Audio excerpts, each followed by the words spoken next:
everyone! Today we're going to look at a really important question. I wonder, is this a question that you have maybe thought of before? Are you ready to see what it is? It is in fact this. Who is God? Now that's a really tough question, and I wonder, have you ever thought of that question, or maybe somebody has asked you that question? Who really is God? And for a couple of minutes we're going to find out some answers about who God is. Some people love God very much and they try to live a life that makes him happy. But yet there's other people who don't even believe there is a God, and sometimes will use his name as a swear word. You know, we're going to use this book, the Bible. The Bible teaches us all about God. Let's see what it tells us today. The first thing that we notice is that God made everything. Let me prove that to you today, because I'm going to open up the Bible in the very first book, which is Genesis, chapter 1, verse 1, and listen to what it says. It says, "In the beginning, God created the heavens and the earth." But what did God make the world from? Absolutely nothing. You see, he can do that because he is so great and so powerful. He doesn't need anything to make things. He just spoke and it was done. I wonder, have you ever looked up at the stars and you've thought, wow, how did they get there? Who made them? It was God. Maybe you've been out on a walk in a forest and you see all those big tall trees and you think, oh, who on earth could have created them? This book here tells us it was in fact God. But here's another question, which is a wee bit tough. If God made everything, then who made God? You see, the Bible also tells us the answer to that question, because this is what it says on this page. It says, from ever to ever. Let's think about that for a wee second. What's the shape that you can see in the page?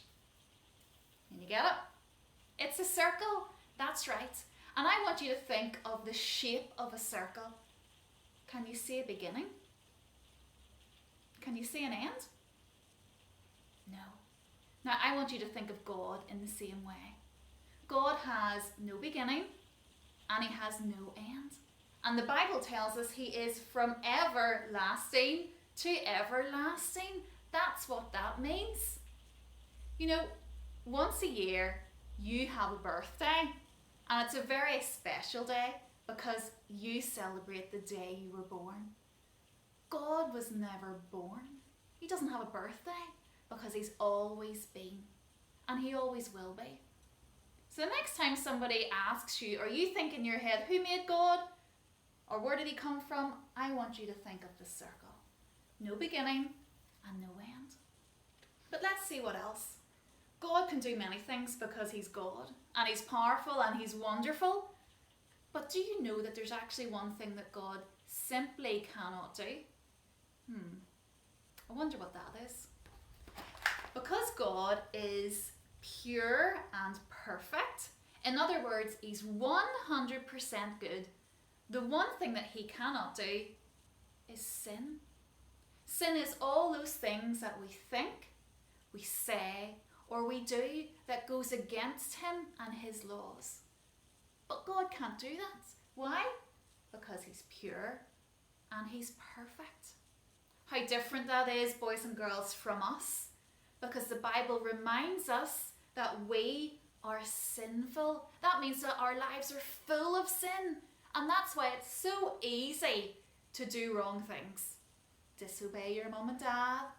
Think nasty thoughts. Use your hands in a way that would not please him or other people.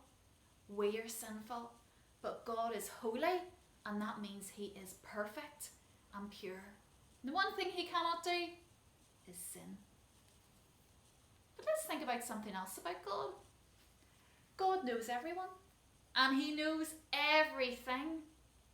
Sometimes boys and girls will come up to me in the street or in Tesco's, or we're walking past in Carrick or somewhere like that, and they'll go, "Hi Rachel," and I go, "Hello," and I think, I don't know their name, but I know them from going into the school and I know their faces. Do you know what, boys and girls? God knows your name. Not only does he know your name, he knows right now what you're doing, where you're watching this. He knows even the thoughts in your head. That's how well God knows you. In fact, think of your hair. The Bible tells us that God has numbered the hairs on your head. Wow, God is amazing. Not only does he know you, but he knows everything. He knows everything about you. He knows everything that will happen and everything that has happened. So I don't know about you, but see, these days, I trust God because he's always in control. You know, God is good. This book here, the Bible, is full of all the things that God has given to us which are good. In fact, you just have to look around to see the goodness of God. Today it's raining, and sometimes it's been raining heavily, and sometimes the sun shines as well. God knows that we need the sun. He knows that we also need that rain that sometimes we don't always like. He sends the thunder which roars, and we hear the lightning flashing. Other way around even.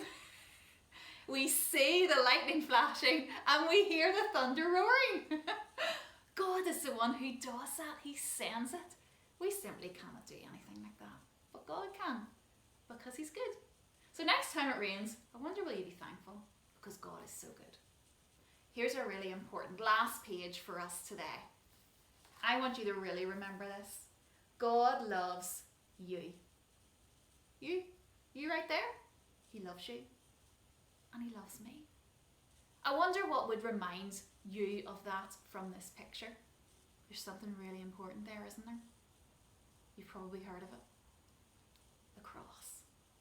When Jesus lived on earth, and because he lived a perfect life, part of God's plan for him was to die on this cross so that he, as a perfect person, could take the sin of you and me on him. But we also know that 3 days later, he came back to life again.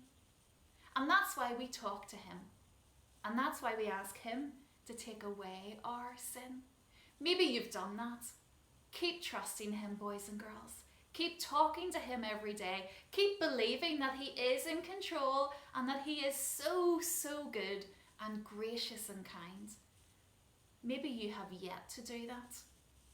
I wonder, as you've listened all about God and we've understood a wee bit more about who he is, that you now understand that he is everlasting.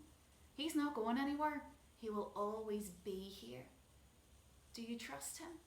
Have you asked him to take away the things that are in your life called sin? I trust, boys and girls, that as we look at more things in this series, that you would fully understand how much God loves you, and when you trust in him, how much better life really is.